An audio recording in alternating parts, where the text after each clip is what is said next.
indudablemente llevamos ya un proceso, como bien nos lo decía Héctor Javier, un proceso que tiene que ver con unos principios, en cierta forma hasta con una teoría económica, pero nosotros desde hace mucho tiempo venimos defendiendo el tema de la democratización de la economía.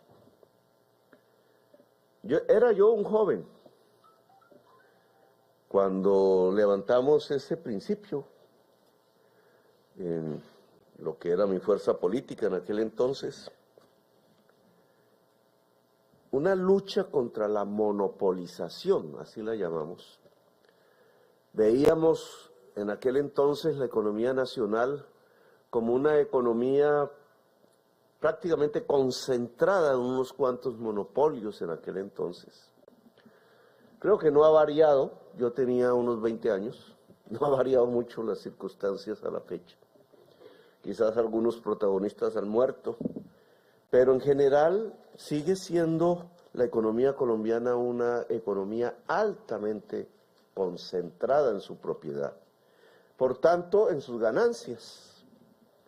Y eso va forjando, sea en el campo, sea en la ciudad, una enorme desigualdad social, que se ha convertido en la desigualdad social más grande del mundo, como el cuarto, el quinto país de la tierra.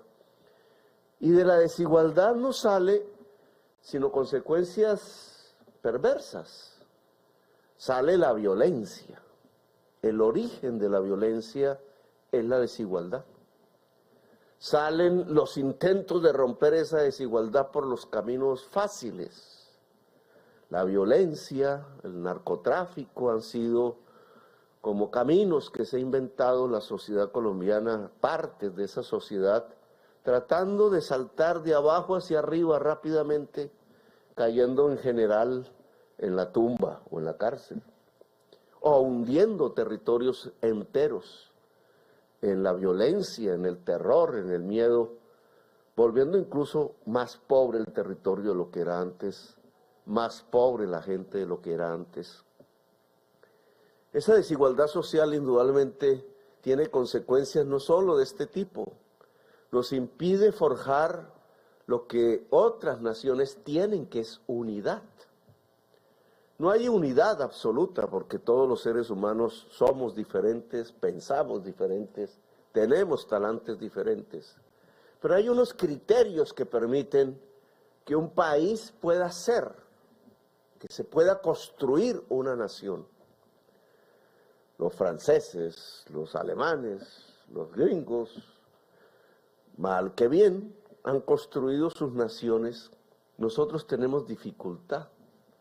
Somos un país que ha perdido territorio a lo largo del siglo pasado, por ejemplo. No pudimos concretar un esfuerzo nacional pues que hubiera sido poderosísimo en tiempos de Bolívar, la llamada Gran Colombia. Y en fin, tenemos incluso problemas en la actual estructura territorial de Colombia, en sus actuales fronteras, de lograr que el Estado esté en todo el territorio nacional. Cuando en una zona cualquiera que escojamos, un campesino que tenga problemas de cercas con otro vecino, no puede acudir a un juez, no está el juez, pues recurre a la violencia o recurre al comandante que encuentra en la zona ejerciendo la violencia. Y se va destruyendo el principio mismo del territorio, del Estado y de la sociedad. En un territorio sin Estado difícilmente también se encuentra sociedad.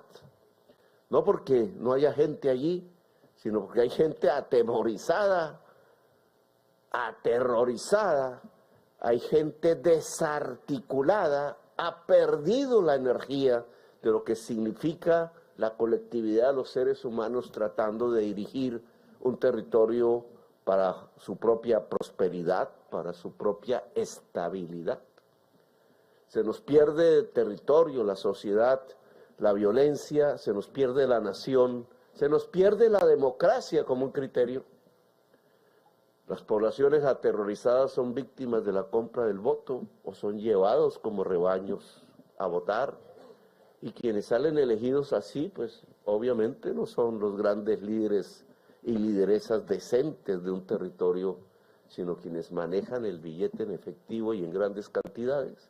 Y vamos cayendo como en un sifón, año tras año, década tras década, generación tras generación, sin poder construir la gran nación colombiana. Por tanto, la desigualdad social está ahí en esa base. Cuando salimos elegidos, lo dijimos en campaña, lo discutimos bajo la tesis de construir un país con justicia social. En la base de la paz está la justicia, y una parte fundamental de la justicia es la justicia social, la equidad, la nación que permite que sus hijos y hijas tengan oportunidades, tengan posibilidades, puedan construir su propia trayectoria vital, su propio destino, cosa que en muchos rincones de este país no se logra.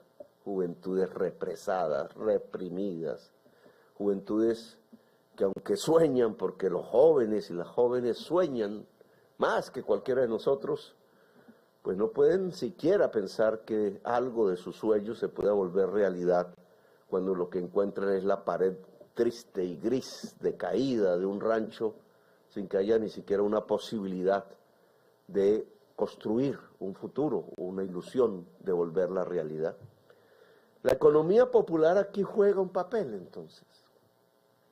La economía popular es la que tiene la gente en su mayoría.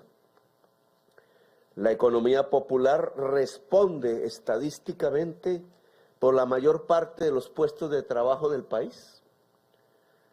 El puesto de trabajo aquí no se genera en el Estado, que sí los hay, pero el Estado no es grande.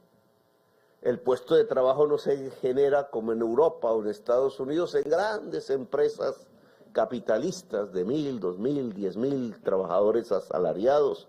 En la China hay empresas de 500.000 trabajadores asalariados cuyos propietarios no son chinos, viven en Estados Unidos.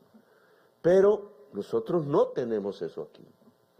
El capitalismo en Colombia no se desarrolló como sí se desarrolló en otras regiones del mundo, generando una sociedad de empresarios versus asalariados y asalariadas.